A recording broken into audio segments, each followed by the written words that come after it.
algo contra lo que es necesario reeducar el corazón. Y a esto nos quiere ayudar nuestra Madre.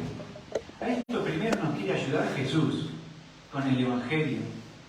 Pero como somos tan duros de servir, y lo sabía, nos dejó a la Virgen al pie de la cruz para que podamos extraviarnos lo menos posible del Evangelio de Jesús, no del Evangelio de cada uno de nosotros. Porque según el Evangelio de cada uno de nosotros, el culpable va a ser tal o cual.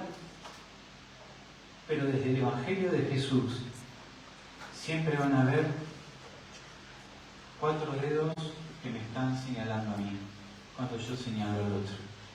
Y yo tengo que aprender en qué estoy fallando, o en qué fallé, o en qué puedo cambiar.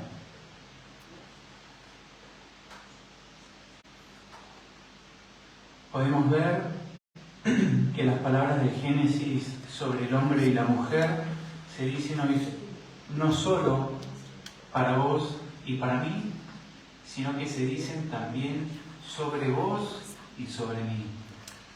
Es nuestra historia, es nuestra realidad. Somos descendientes de él, es parte de nuestra genealogía, de la que Jesús no quiso bajarse. Recuerdan cuando leemos en un tiempo, en Navidad leemos la genealogía de Jesús, decimos, qué plomo este texto, ¿por qué lo metieron acá? Porque no se bajó de esto. No podemos bajarnos nosotros. Somos herederos de toda esta debilidad. Y Jesús quiso insertarse en medio de toda esta debilidad. Con todas las letras, gracias a Dios. Si no estamos fritos, viviremos esta vida pensando que somos justos y nos sorprenderemos cruzando la puerta y el Señor diciéndonos, mira, esta era la verdad del espejo. Esta era la verdad del espejo. Entonces, somos testigos y padecemos la verdad de esta narración del Génesis y reconocemos que es nuestra y que es de todos la pretensión pecaminosa de ser como Dios en el conocimiento del bien y del mal. De una manera o de otra, lo agarramos, se nos cuela. También nosotros somos tentados, atraídos y seducidos por la posibilidad también de utilizar a Dios en nuestro provecho. ¿O no? De utilizar a Dios en nuestro provecho. De agarrar fragmentos y cosas de Dios para justificarme a mí. Porque a veces reconocerme es mucho más difícil, ¿no? Y ahí el llamado de la Virgen a ser humildes y la invitación de ellas a hacer ese camino, que no es fácil, no es fácil. No sé ustedes, para mí no es fácil. No es fácil. Reconocer la propia debilidad, intentar tirar para adelante y cambiar, no es fácil. Pero bendita Cuaresma, la Cuaresma es un regalo, es un tiempo de gracia. Un tiempo de gracia. Dijo Dios, hagamos al hombre a nuestra imagen y semejanza, y creó Dios al hombre a su imagen, y a imagen de Dios lo creó. Eso es lo que el amor creador había hecho, de vos y de mí, crearnos a su imagen. Una imagen de Dios, una especie de representación, digamos, interlocutores del Creador en el mundo, ¿no? Cuando dice vayan y dominen la tierra, no es destrócenla, es ser interlocutores de él, ser hermanos de la creación, ser hermanos entre nosotros. Ustedes fíjense que la primera consecuencia prácticamente del pecado original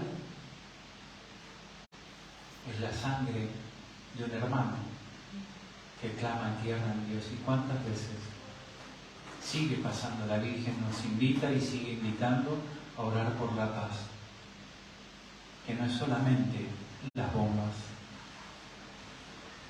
Eso es lo que el amor de Dios quiso, una imagen de Dios, su interlocutor en la creación, un tú, un otro, salir de ese amor trinitario entre el Padre, el Hijo y el Espíritu Santo y amar a un otro y ser amado por un otro, fuera del mismo, fuera de ese amor perfecto, porque el amor en mayúsculas es ese amor dinámico que no para nunca, pero no quiere quedarse ahí, y Dios quiso una relación de amor. Eso es la oración del corazón a la que nos invita la Virgen, una relación, entrar en la relación de amor con Dios.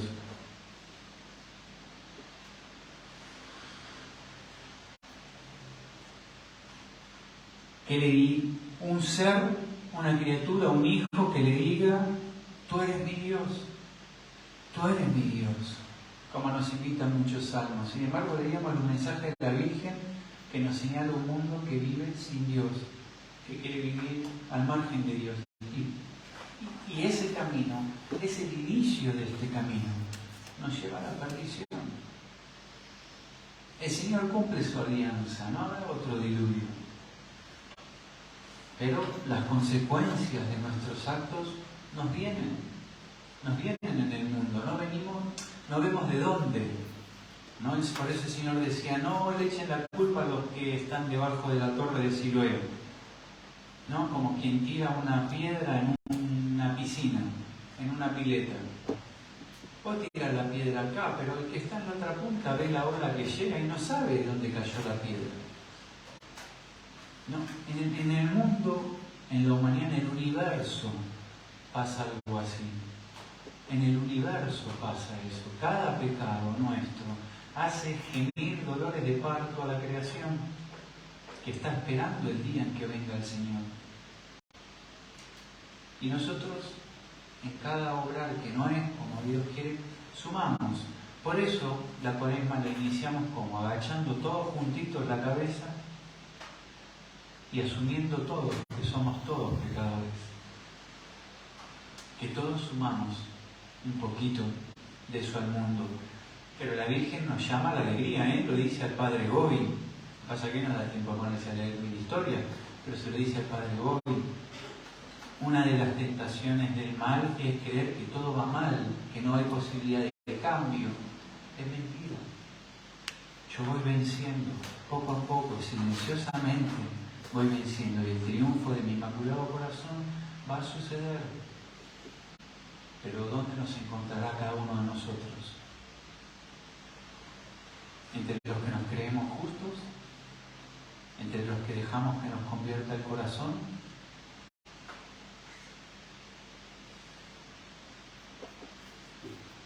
San Pablo presenta dos realidades: la debilidad humana, el pecado, la muerte y la muerte del primer hombre, de aquel Adán en el jardín del Edén, por un lado, y la gracia, el perdón y la salvación en Jesús, de ese nuevo Adán, en Cristo, ¿no? Él dice: por uno solo entró el pecado, por uno solo entró la vida. Y lo dice con todas las letras, ¿no? El poder que tiene por el que entró la gracia es mucho más fuerte y mucho más poderosa que por el que entró la muerte al mundo. Si sienten necesario abrir las ventanas, díganlo o háganlo, Entonces, por medio de Jesucristo hemos sido salvados, y se realizó así porque Dios tiene un plan de salvación al que estamos llamados a participar todas las personas desde el inicio. Entonces San Pablo resalta que el don ha sido incomparablemente más grande. En el Evangelio, el relato de las tentaciones de Jesús resume algunas pruebas, simplemente resume algunas pruebas de las que él tuvo a lo largo de toda su vida.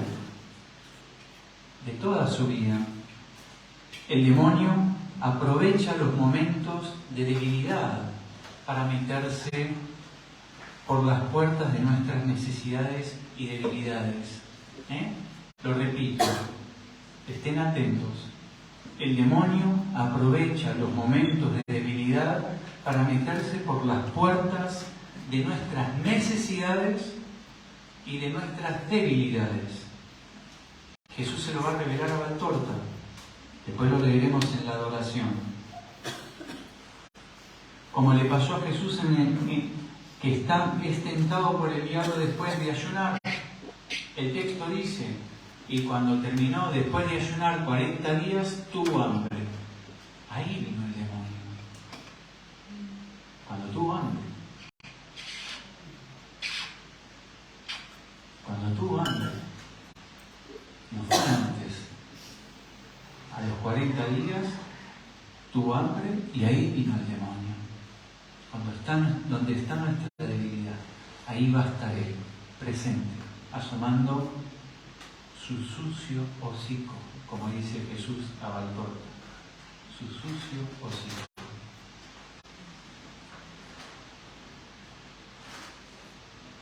A cada propuesta del tentador responde Jesús con palabras de la Eucaristía, de la Escritura, Tomás del Deuteronomio, de Moisés. Me voy a permitir esta aclaración porque es muy catequética, muy pocas veces se nos explica esto y vemos cuánta riqueza tienen las respuestas de Jesús. Las podemos comprender mejor. Recuerda 3 episodios que están en la Escritura en el Antiguo Testamento. Por eso Jesús nunca vino a abolir la ley. Dios ha puesto a prueba durante 40 años al pueblo.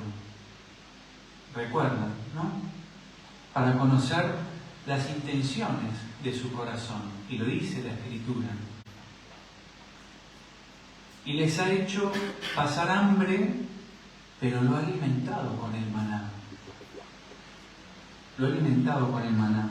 Quería mostrarles así que el pan no es el único alimento, sino todo lo que sale de la boca de Dios. Deuteronomio 8:3. Jesús dice exactamente esas palabras. Jesús tiene hambre, pero sabe cuál es el verdadero pan. Sabe cuál es el verdadero maná. Sabe que es Él. Y no lo va a confundir aunque esté cansado, agobiado y con hambre. No lo logra confundir porque las tentaciones las sufrió. Pero nos enseñó, las sufrió para enseñarnos cómo aprender a superarlas, cómo aprender. Después se recuerda el hecho de Masá, que lo leemos muchas veces, de Masá, que está en Éxodo y en Deuteronomio. A Dios no se le tienta como hizo el pueblo en Masá. Ahí que estaban sedientos se quejaron y le decían: nos sacaste del desierto, nos sacaste del faraón para morir de sed en el desierto. ¿No? Dudan de que esté con Él. Jesús es hijo de Dios y no necesita saber si Dios está con Él o no. Y en tercer lugar, la exhortación a adorar solo a Dios, que está en Deuteronomio 6:13. Cuando el pueblo haya entrado en la tierra prometida, cuando haya encontrado bienes, la tierra que emana leche y miel, como decía otro día en una misa, cuando encuentre viñas plantadas, cuando encuentre casas construidas, con la abundancia va a aparecer la tentación de ir olvidándose de ese Dios que le sacó de la aflicción, de la falta, del yugo, de la esclavitud, de la ausencia, de la carencia.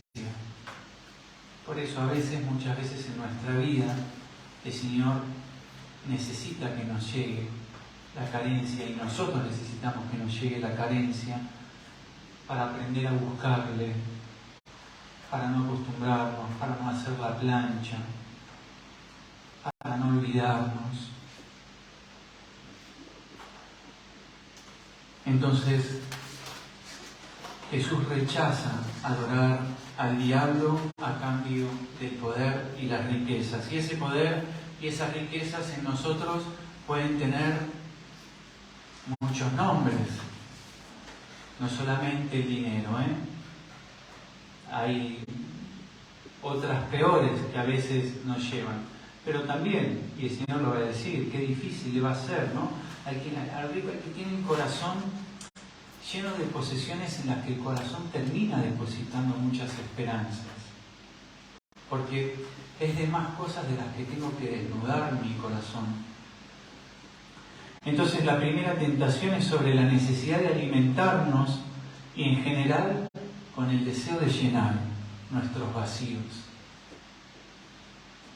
En general con el deseo de llenar nuestros vacíos, nuestras soledades, nuestras carencias. Por eso, la importancia de que cuando acudimos a psicólogos, psicólogas, sean creyentes. Porque el psicólogo y la psicóloga creyente no basa su conocimiento, la carencia o la ausencia, ni en sí mismo, ni en la propia sabiduría, sino que siempre está Dios en el centro de todo. Y a veces, ¿no? Es un instrumento necesario, como estoy diciendo, porque el hambre tiene que ver con eso, con nuestra necesidad. ¿O por qué ayunamos? No ayunamos para tener hambre físico, ayunamos para dominar nuestros impulsos por los que el demonio se va a meter su sucio hocico para hacernos tropezar y después acusarnos. ¿Qué hacían los fariseos con Jesús?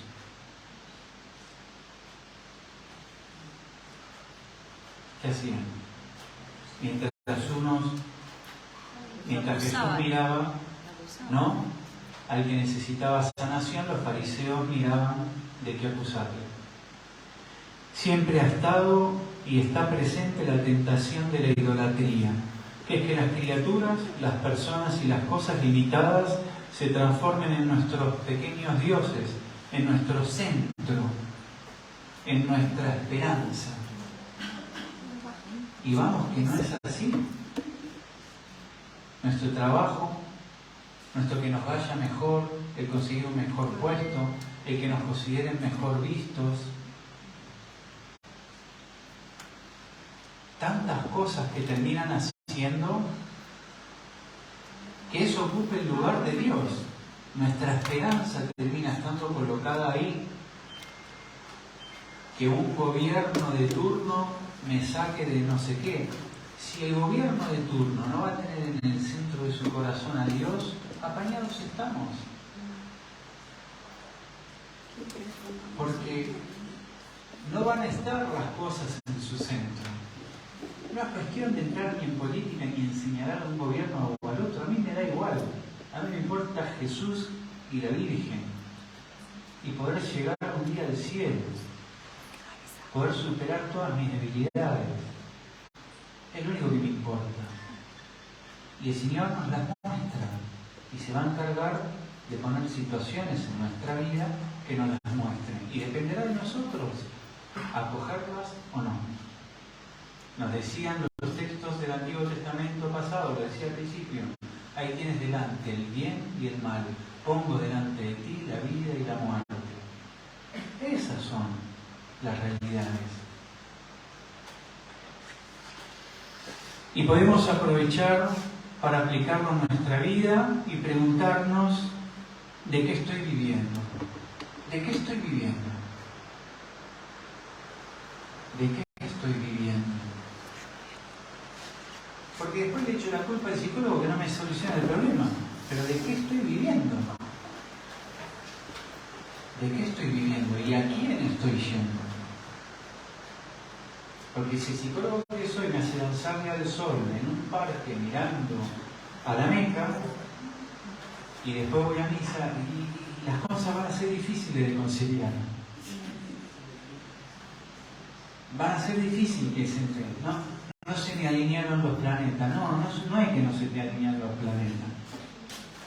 Es que no nos alineamos, no dejamos que el Señor entre en nuestro corazón.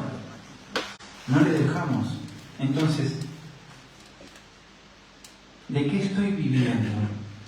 ¿A qué le pido que sea mi pan de cada día y mi sustento? No tuve tiempo de pedirle al Señor, no tuve tiempo de esto. O lo otro. No me da tiempo de hacer las 10.000 novenas que me propuse, los 8.000 WhatsApp que me están mandando. Pará un poco con las 10.000 novenas, pará con los 8.000 WhatsApp, porque esa es otra tentación del demonio. La Virgen nos dice cosas concretas. Hagamos primero lo pequeño. Aprendamos a rezar el rosario con el corazón. Aprendamos a vivir la Eucaristía con el corazón. Aprendamos a confesarnos con el corazón. Que el Señor vaya abriendo la luz de nuestros ojos y empezaremos a confundirnos menos nosotros mismos, confundir menos a los demás, a poder tener más paz nosotros, a poder vivir las cruces con un poco más como el Señor la vivió, no como las vivimos nosotros, a las patadas, porque nos pasa, porque somos humanos, porque el demonio sabe dónde tocarnos y sabe dónde tocarnos. Pero ahí donde nos tocó y nos lastimó, podemos aprender. Y después esas cosas que también nos pone la Cuaresma, cómo es mi manera de comer, de beber, de usar las redes sociales, los gastos, las relaciones personales, etcétera, ¿no? Pero que van a venir después de esto. No hace falta negar nuestra condición humana necesitada y frágil. Pero es fundamental detenernos para ver cómo estamos relacionándonos con todas estas cosas. Y para eso es la Cuaresma, para pedir a Dios que nos dé la gracia de ordenar y no de anular. No se trata de anular, se trata de ordenar. Dios no quiere que anulemos. Dios no nos dijo que prohíbo comer de los árboles del jardín. Podés comer de todos, menos de uno. Yo puedo comer de todos menos de uno. Pero el que está en la cresta de la ola y el que está en todos los medios y el que está en la cima y el que está en el centro de todo, es ese árbol. No todos los otros que el Señor nos dio. Y también entre nosotros está solo ese árbol.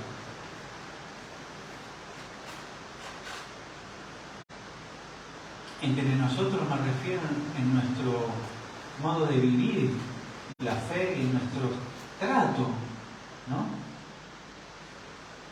O no nos señalan, lo decía el otro día, no nos señalan, constantemente nos critican.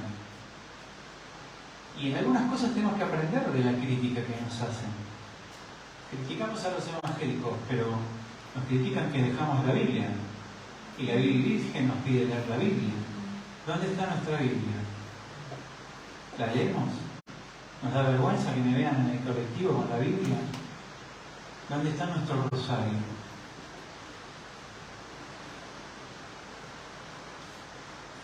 Nos critican que no vivimos como Jesús, porque, pero si vos sos cristiano, mirá cómo vas, porque ahí ves el grupo de Cáritas de tal repartiendo las bolsas a los pobres dándose puñetazos. ¿O no nos pasa?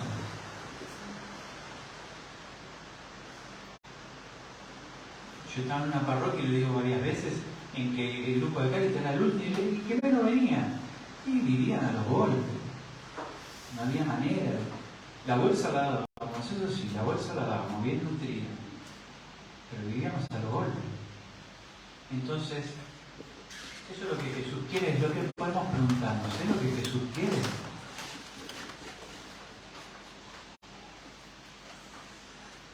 Entonces no hace falta negar nuestra condición humana y frágil. Soy humano y soy frágil y soy pecador.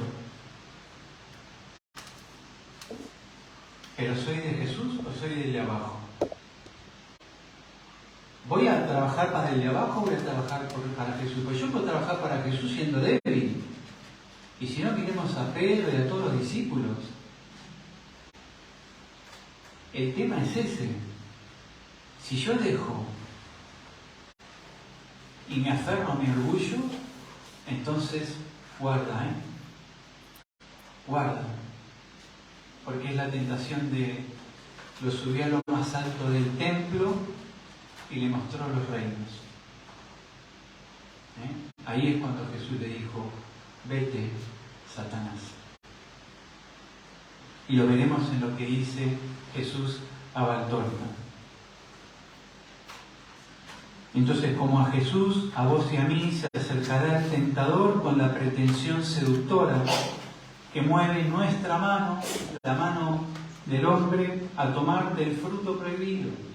Va a venir y lo va a hacer, y lo hace, y lo hizo, y lo hará. Y que lo hagamos alegando en el derecho que nos concede nuestra condición.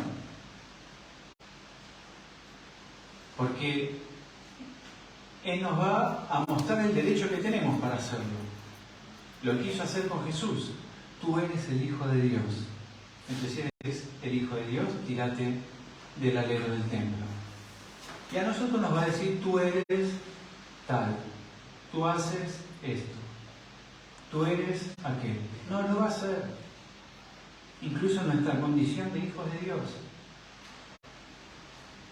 Para llegar a un modo de relación que nos hagan más libres, sanos, para un mayor amor y disfrute de lo que el Señor nos regala y nos quiere regalar. Con Jesús, la nueva humanidad tiene la posibilidad, eso es lo que nos ha traído el nuevo Adán, que la humanidad tengamos la posibilidad de rechazar toda pretensión de superar los límites de nuestra condición humana. Lo repito, el nuevo Adán, Jesús, ha venido para darnos la posibilidad de que nos neguemos a otra vez caer en agarrar y quedarnos, aceptar nuestros propios límites de nuestra condición humana. Es decir, no soy divino, no somos divinos. No tenemos que tirar nuestra mano hacia esas tentaciones que el mal nos pone. Porque la condición divina no nos pertenece. Y hacer de nuestra limitación, en todo caso, que es la gran riqueza de la Cuaresma, hacer de nuestra limitación el terreno de la adoración. Nuestra limitación, transformarlo en el terreno de la adoración, en el terreno del encuentro con Jesús, en el terreno donde le damos culto al Señor. Y es lo que peleamos también en Adviento, que nuestra debilidad se transforma en el pesebre. De la misma manera, nosotros tenemos que esforzarnos en Cuaresma de lograr que esas debilidades en que nos señale y nos toque la Escritura nos ayuden a transformar en el terreno para la adoración del Señor, para que Él realmente, como nos decía el texto de miércoles de Elisa, acérquense a mí de todo corazón, con ayunos, con penitencias, sí, pero de todo corazón. Cosa que nos está pidiendo la Virgen desde que está a los pies de la cruz hasta el